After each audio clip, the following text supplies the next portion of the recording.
Let's talk about the Curse of Tutankhamun's tomb.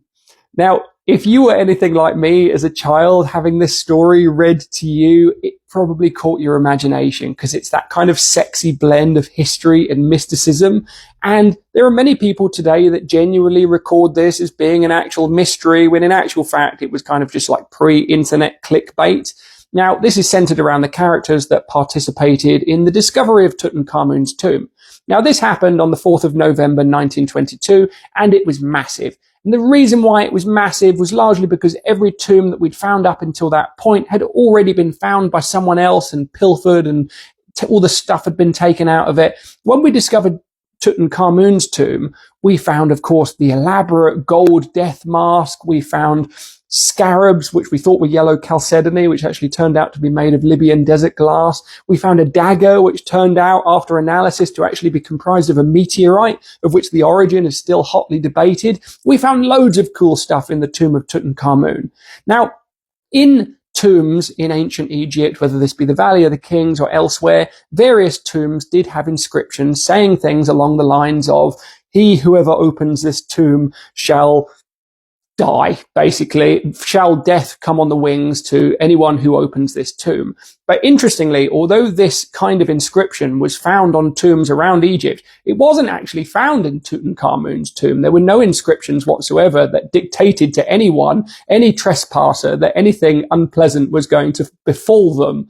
Now, in the period immediately after the discovery, there were characters that died. However, the period immediately afterwards is kind of hyperbole. Now, Lord Carnarvon is the character that financed this entire expedition. He financed Howard Carter to actually look for Tutankhamun's tomb. And 5 months after he found it, he did basically shuffle off his mortal coil. And journalists around the industrialized world, whether that be in the UK or in the United States, jumped on this because this is a period of history when characters like Aleister Crowley, writings of characters like H.P. Blavatsky were fueling an obsession with the occult and mysticism, and it was just a very popular genre of headline at the time. So journalists generally latched onto this. Now, Lord Carnarvon actually died of an infected mosquito bite. Now, this is not something that you actually see in a lot of the headline clippings from 1923 when he died. He died around sort of February, March 1923. When you actually read the headline clippings, he doesn't really mention how he died. In many situations, it just says he died of mysterious causes, when in actual fact, he died of kind of blood poisoning from a mosquito bite.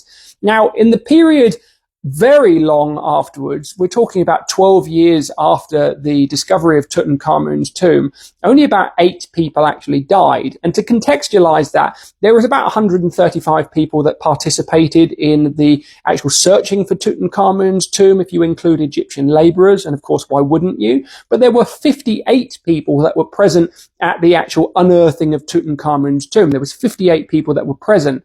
And in the 12 years after this discovery, believe it or not, only about 8 of them died, which is actually statistically less than what we would expect. There are characters' names like George J. Gould that tends to get thrown around and was certainly thrown around by the media.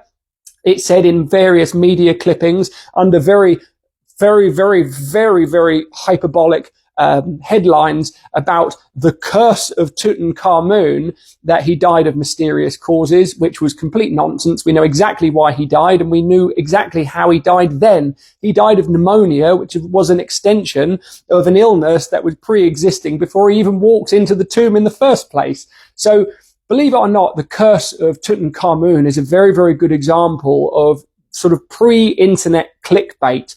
It was also an extension of the fact that this is a period of history when society throughout the Western world had developed this fascination with mysticism and the occult. So sadly, the Tutankhamun curse literally just grew out of, well, journalists trying to sell papers. And in a lot of ways, nothing's changed.